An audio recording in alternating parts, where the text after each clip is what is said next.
This channel does not promote any violent, harmful, or illegal activities. All content provided by this channel is meant for an educational purpose only.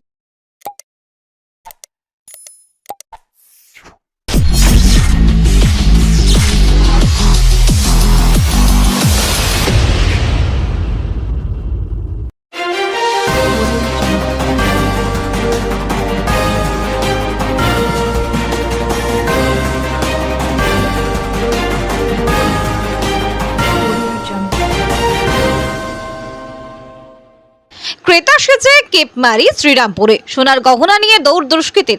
শ্রীরামপুরের NS Avenue এর একটি দোকানে সোনার দোকানে ক্রেতা সেজে গহনা নিয়ে চম্পট দেয় এক দুষ্কৃতী।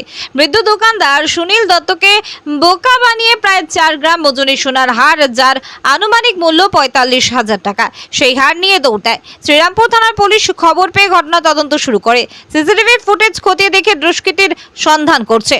এর আগে একইভাবে শ্রীরামপুরের একটি সোনার দোকানে চুরির ঘটনা ঘটেছিল। হাওড়া থেকে সেই অভিযুক্তকে গ্রেপ্তার করেছিল পুলিশ। কয়েকদিন আগে চণ্ডীতলাতে একই ধরনের ঘটনা ঘটে। ডানকুনিতে একটি বড় সোনার দোকানে ডাকাতির ঘটনা ঘটেছে। সোনার দোকানে বারবার এই ধরনের ঘটনায় আতঙ্কিত ব্যবসায়ী। ব্যুরো রিপোর্ট, আমার কলকাতা নিউজ।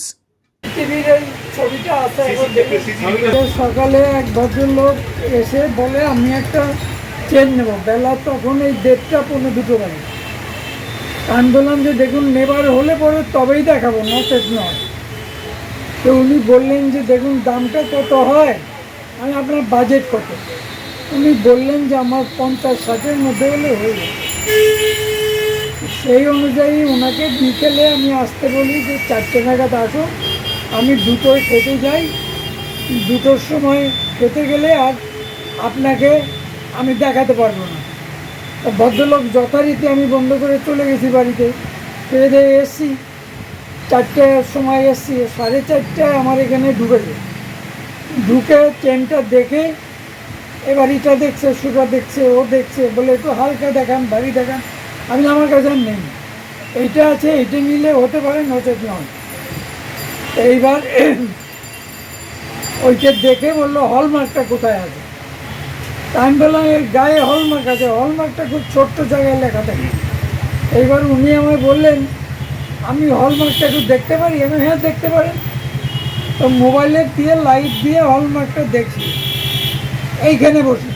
আমি এইখানে দাঁড়ানো, আমার হাতে ট্রে ছিল, আমি ট্রেটা আলমারিতে ঢুকিয়ে এইখানে দাঁড়িয়েছি। এইখানে দাঁড়িয়েছি, দাঁড়ানোর পর লোকটা করছে কি আসতে উঠছে, উঠে দাঁড়িয়েছে, দাঁড়িয়ে ফোনটা কানে নিয়ে এই গেটের সামনে গিয়ে দাঁড়িয়েছে। আমি ভাবলাম যে বোধহয় বাড়ি থেকে ফোন করেছে, ও গেটের সামনে গিয়ে দাঁড়িয়েছে, হতে পারে। এইটা ভেবে আমি এইখানে দাঁড়িয়েছি। এইখানে ও আসতে নেমে ওই আমার পাশে এই যে আরাধনা একটা গার্ড করেছে, ওই জায়গাটা দেখবেন, ছবি তুলে দেবেন। যে যে গার্ড করেছে, গার্ডের ওপাশে গিয়ে দৌড় মারছে, চুট মারে। আমি বাইরে গিয়ে এই পাশের দোকানদারের ছেলেটাকে বললাম যে আরে ভাই লোকটা বেরোলো, গেল কোথায়? বললো লোকটা তো দৌড় মেরে চলে গেছে ফ্যান্সি জুয়েলার্সে, আরে ফ্যান্সি স্টোরের কাছে চলে গেছে। তুমি দৌড়ে এতক্ষণে যে দেখতে পাবে না, ভিড়ে মিশে যাবে। এইভাবে হারটা কতটা ছিল? হারটা 3 গ্রাম 850 ছিল।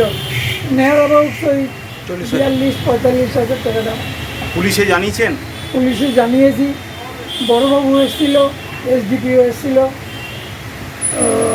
থানা অফিসাররা এসেছিল, পুরা লিখে টিকে নিয়ে গেছে এবং এতে ছবিও উঠেছে, সিসিটিভি ফুটেজে। সিসিটিভি ফুটেজে। এটা আতঙ্ক লাগছে তো, এই যে ধরুন আপনারা এত বছর ব্যবসা করছেন। আতঙ্ক লাগছে, মানে খুবই আতঙ্ক লাগছে। আমার বয়স 82। আমি খুব নিরুপায় হয়ে দাদা ব্যবসা করছি, কারণ আমার ছেলে চন্দননগরে থাকে, এই ব্যবসাই করে। সুতরাং আমি একেবারে নিরুপায়, দোকানটা ঝাপ বন্ধ হয়ে যাবে।